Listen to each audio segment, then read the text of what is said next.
आप सभी को मेरा नमस्कार। स्वागत है आप सभी का आपके अपने चैनल में जिसका नाम है न्यू अपडेट। जैसा कि आप सभी जानते हैं, कल मैंने दिखाया कि कैसे सीएम ऑफिस से ग्राम चौकीदारों को लेकर फ़ोन आया था और उसमें कहा गया कि भाई हाँ, ग्राम चौकीदारों का चुनाव टाइम पे कहा गया था कि मानदेय बढ़ाया जाएगा।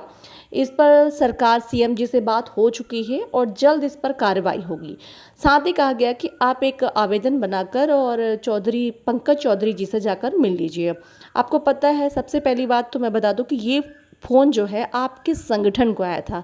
हर विभाग का एक संगठन होता है और रजिस्टर्ड संगठन होता है। ऐसे नहीं कि बोल दिए कि हम अपना संगठन बना रहे। संगठन का मतलब 4 लोग का जुड़ना नहीं होता है।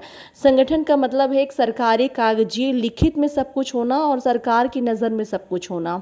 और आप लोग का पहली बार यानी कि ग्राम चौकीदारों का पहली बार ऐसा संगठन बना है जो रजिस्टर्ड है, जो लिखित में है, जिस पर सरकार की भी नज़र है और सभी विभाग की नज़र है ना।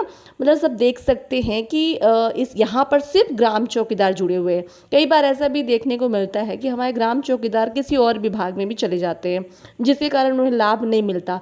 कारण ये होता है कि कारण के लिए मैं बताना चाहूँगी आप लोगों को कि जैसे मान लीजिए आपको बुखार है और आप डॉक्टर के पास चले गए। अब आपको पता नहीं कि वो काहे का डॉक्टर है ना, और आप उनको दिखा रहे हैं बुखार। अगर वो आँख के डॉक्टर हैं तो वो बुखार की सही मतलब ऐसा नहीं कि दवा नहीं दे पाएंगे, पर सही दवा नहीं दे पाएंगे।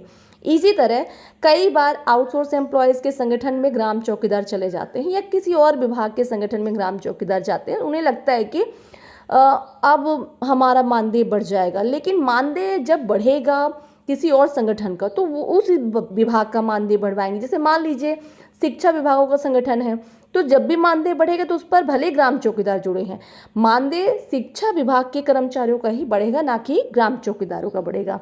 जिस तरह आप लोग के संगठन में जैसे वाइस ऑफ चौकीदार सेवा समिति में जब भी मानदेय बढ़ाने की बात होगी तो ग्राम चौकीदारों के मानदेय बढ़ाने की बात होगी। जैसे कॉल आया आपको निर्मल जी का, उन्होंने कहा कि भाई हाँ, ग्राम चौकीदारों को मानदेय बढ़ाना है और हमारी सीएम जी से बात हो चुकी है ना। इसको लेकर कहा गया कि भाई एक पत्र आप पंकज चौधरी जी को दे दीजिए और संगठन से मिल लीजिए। 2-3 ग्राम चौकीदार जाकर मिल जाना है आप लोग को, है ना। इस पर एक पत्र तैयार हो गया है आपके संगठन की तरफ से।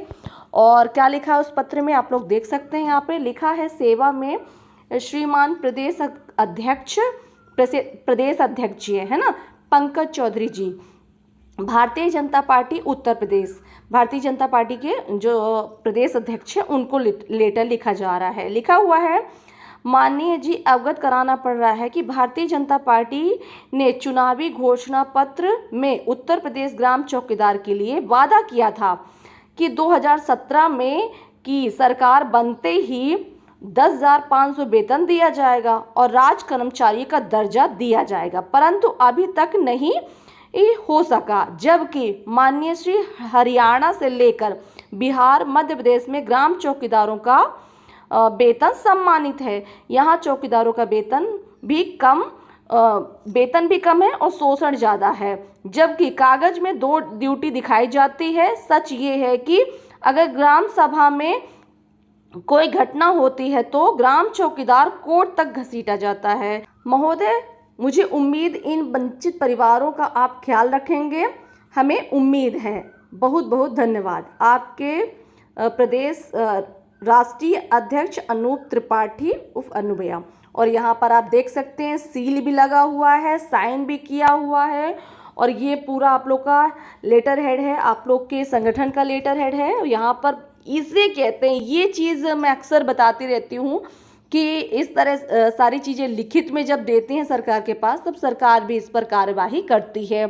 कई बार ग्राम चौकीदारों ने ज्ञापन दिया था, पर इस तरह के कागज़ों पे ज्ञापन नहीं दिया था, इसलिए कहीं ना कहीं वो कागज़ सीएम तक ना पहुंचकर या अधिकारियों ने नहीं पहुंचाया, जस्ट आप कागज़ समझकर, है ना। कई बार ऐसा होता, आप भी देखे हैं कि जब ग्राम चौकीदारों के साथ शोषण होता है थाने में और आपके संगठन की तरफ से एक फ़ोन चला जाता है, तो कहीं ना कहीं वो पदाधिकारी भी डरते हैं, क्योंकि पता है उन्हें कि अगर हम कुछ भी कहेंगे तो ये 10-20 ग्राम चौकीदारों को लेकर यहाँ पर धरना करने बैठ जाएंगे, ये हल्ला बोल करेंगे, तो उनकी इमेज खराब होगी। इसलिए मैं कहती हूँ, लगातार कहती रहती हूँ कि अपने संगठन को मजबूत कीजिए। वो संगठन नहीं है, वो आपका घर है, अपना आपका परिवार है, उसको मजबूत कीजिए। अगर आपके घर परिवार में स्ट्रॉन्ग है तो कोई दूसरा आदमी आपको आंख नहीं दिखा सकता। ये मैं हमेशा आप लोगों से कहती रहती हूँ, है ना। तो आप लोग देख सकते हैं इस पर हमारे कुछ ग्राम चौकीदार हैं जो आपस में काफ़ी टिप्पणियां कर रहे हैं। और कई बार मुझे भी ऐसे कमेंट आते हैं जो नेगेटिव होते हैं, कुछ नहीं होगा, बीजेपी सरकार में कुछ नहीं होगा। मुझे ऐसा लगता था कि सिर्फ मुझे स्पेशली ट्रीटमेंट मिल रहा है, बट ऐसा नहीं है। कई ऐसे ग्राम चौकीदार भाइयों को भी ऐसे कमेंट्स मिल रहे हैं क्योंकि उनकी आवाज़ उठाई जा रही है। तो प्लीज़ मैं आप लोग से ऐसे कहना चाहूँगी कि प्लीज़ इस टाइम पे तो बिल्कुल भी मत कीजिए। कहीं ना कहीं सरकार की नज़र आपके विभाग पर पड़ चुकी है। आपकी 25 तारीख की मीटिंग कहीं ना कहीं प्रभावी हो चुकी है। मैं आप लोगों से फिर से कहना चाहूँगी, अगर सचमुच में चाहते हैं कि आप लोग का मानदेय बढ़ जाए तो इस टाइम पे कोई भी टिप्पणी ना करें, कोई भी बहसबाजी ना करें या कोई भी राजनीति ना करें। शांति बनाकर रखें, अपने मानदेय बढ़ने का इंतज़ार करें। कर सकते हैं तो सहयोग करें, अच्छा बोलें, सपोर्ट करें, जितना हो सके आपके लिए अपनी आवाज़ जो भी उठा रहा है आप लोग को लेकर आवाज़, उसको आगे बढ़ाएं और मजबूत करें, है ना। यही कहना चाहूँगी मैं आप लोग को। चलिए मिलती हूँ अगली वीडियो में एक नई जानकारी के साथ। तब तक के लिए नमस्कार। वीडियो बने रहा कीजिए, वीडियो देखते रहा कीजिए। संजय प्रसाद जी से लेकर मैं मिला था। जी जी जी जी।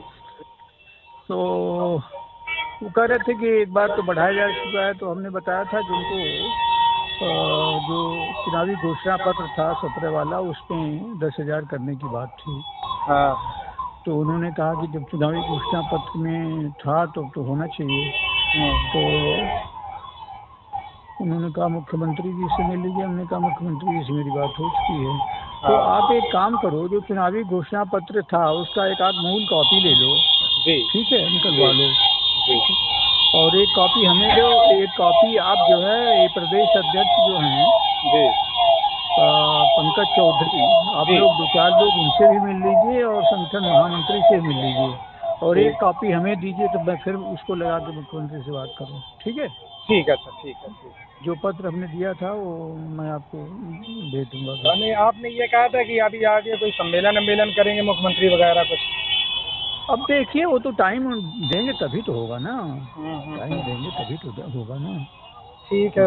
मैंने किया हुआ है, मैंने रखी थी ये बात, लेकिन अब समय देंगे तब ना। आप जरा सा वो निकलवाइए। ठीक है मैं करवा